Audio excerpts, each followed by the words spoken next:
स्वागत है आपका ग्रेट स्टोरी हेवन में, जहां आपको लाजवाब कहानियों का सफर प्राप्त होता है।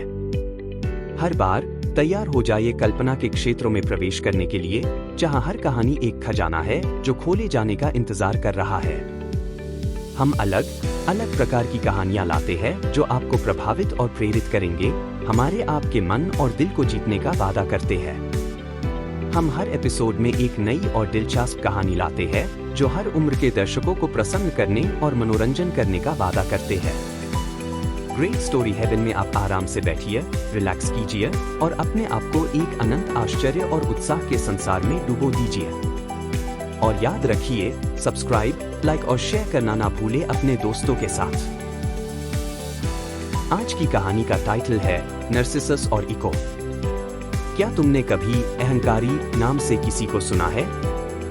यह अर्थ होता है कि वह अपने आप से बहुत प्यार करते हैं। यह शब्द एक प्राचीन यूनानी लड़के से आता है जिनका नाम था नर्सिसस, जो अपनी प्रतिबिंब में इतना खो गया था कि उसे दूसरी चीजों की परवाह नहीं थी। जीवन को खोने का ख्याल कीजिए क्योंकि आप एक आईने में देखने में इतने व्यस्त हो। एक जलनरीनी नाम की जलनारी ने उससे नमस्ते कहने की कोशिश की, लेकिन वह अपनी प्रतिबिंब में इतना खो गया था कि उसने उसे ध्यान नहीं दिया। आप कह सकते हैं कि नर्सिसस ने सेल्फी का आविष्कार किया। याद रखें, अपने बारे में अच्छा महसूस करना अच्छा है, लेकिन दूसरों को भूल जाना गलत है। नमस्ते, मैं नितिन बोल रहा हूँ। क्या तुमने कभी उस सुंदर फूल को देखा है जिसे हम नार्सिसस कहते हैं, जिसके सफेद पेटल और चमकदार सोने का केंद्र होता है? या क्या आपने पहाड़ों में चिल्लाया है और अपनी आवाज को वापस आने के समय हैरानी में अपने खुद की आवाज सुनी है? वैसे मैं एक भारतीय पौराणिक कथा लेकर आया हूँ जो नार्सिसस फूल के पीछे की रहस्यमयी कहानी को खोलती है और आपको इको नामक एक अद्वितीय लड़की से परिचित कराती है, जिसका अजीब शौक सिर्फ वही आखिरी शब्दों का दोहराना था जो वह सुनती थी। एक लड़का था, उसका नाम नरेश था। 16 साल का वह युवा और परिपक्वता के संचारण के रास्ते पर खड़ा था। और ओह, वह एक बहुत ही अच्छे दिखने वाला लड़का था। देवताओं ने उसे इतनी खूबसूरती दी थी कि फूल उसे आगे बढ़ने के लिए घूमने के लिए उलझ जाते थे और हवाएं भी उसकी आकर्षण की कहानियां फैला नहीं सकती थी। एक बुद्धिमान और गहराई से जानने वाला दर्शक तीरेशस एक उत्सुक उससे कहा, वह एक लंबी उम्र जिएगा जब तक कि वह अपने सामने स्वयं के साथ नहीं मिलता। काफी पहेली, सही? आप क्या सोचते हैं उसने इसका क्या मतलब किया? अंततः तब तक तो मिरर्स उस समय तक तैयार नहीं किए गए थे, इसलिए उसके साथ कैसे मिल सकते हैं, हम देखेंगे। एक धूप में लिपटे हुए दिन पर मैदानों की खोज के दौरान नरेश ने एक तालाब खोजा जिसमें पानी इतना साफ था कि वह ऊपर की दुनिया का प्रतिबिंब बनाया। जैसे ही उसने उसके गहराई में झांका तो उसने एक उज्जवल चेहरा देखा जो पीछे मुड़ रहा था। यह कौन हो सकता है, उसने सोचा। यह पहले प्यार था। चेहरा इतना खूबसूरत था कि उसने इसमें गिरफ्तार हो गया, गहरे गहरे प्यार में। हालांकि हर बार जब वह उस दिलचस्प चेहरे को छूने के लिए हाथ बढ़ाता तो वह डोल जाता।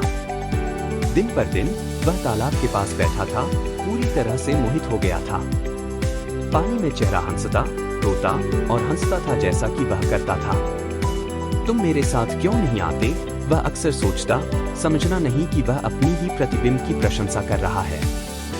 छाया में छिपे नायिका इको भारी दिल से देख रही थी। एक बातचीती महिला, अब देवी जूनो ने सिर्फ उसी आखिरी बातों का अनुसरण करने की श्राप दी थी, इसीलिए उसे इको कहा जाता था, सही? उसने खूबसूरत लड़के को बुलाने की इच्छा की, लेकिन उसका काम उसके सांसों को दोहराना ही था। जब वह आलोचना करता, ओह मैं प्यार में हूं, तो वह इको प्यार में कहेगी।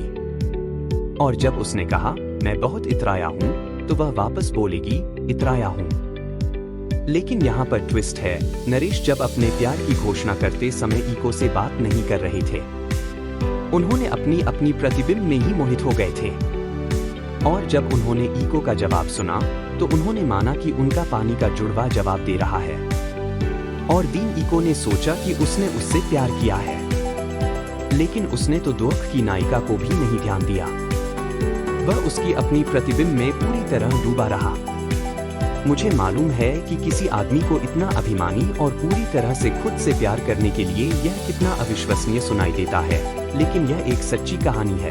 आगे बढ़ने से पहले एक ज़रूरी बात, अगर आपको ये कहानी पसंद आ रही हो तो कृपया करके हमारे चैनल को लाइक, सब्सक्राइब और शेयर ज़रूर करें अपने दोस्तों के साथ। आपके प्यार और सहयोग से हम और भी ऐसे दिलचस्प कहानियां लाते रहेंगे। धन्यवाद।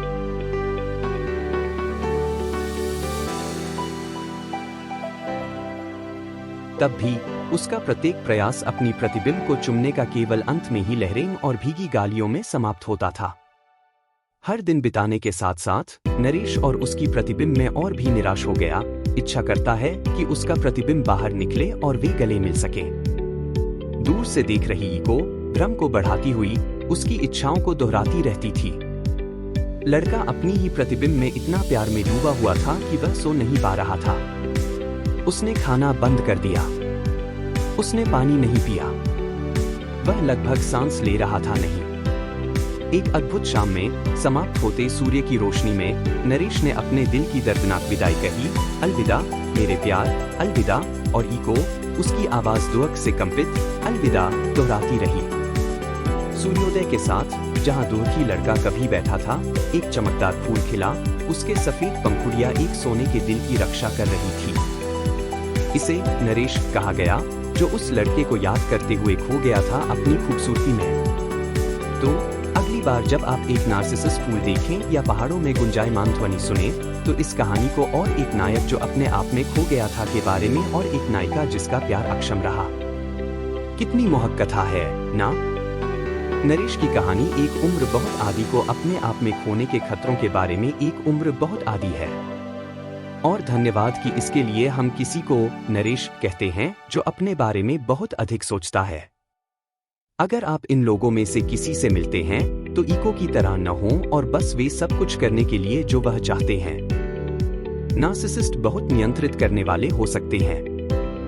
अगर आप कर सकते हैं तो टालिए। यह मेरी सलाह है। अगली बार जब आप एक नार्सिसस फूल देखें या पहाड़ों में गुंजायमान ध्वनि सुने, तो इस कहानी को और भूलना नहीं कि दूसरों से प्यार करने और खुद के अलावा किसी का भी समर्थन करने का महत्व। ग्रेट स्टोरी हेवन पर कहानी देखने के लिए धन्यवाद। भूल ना जाए सब्सक्राइब, लाइक और शेयर करना।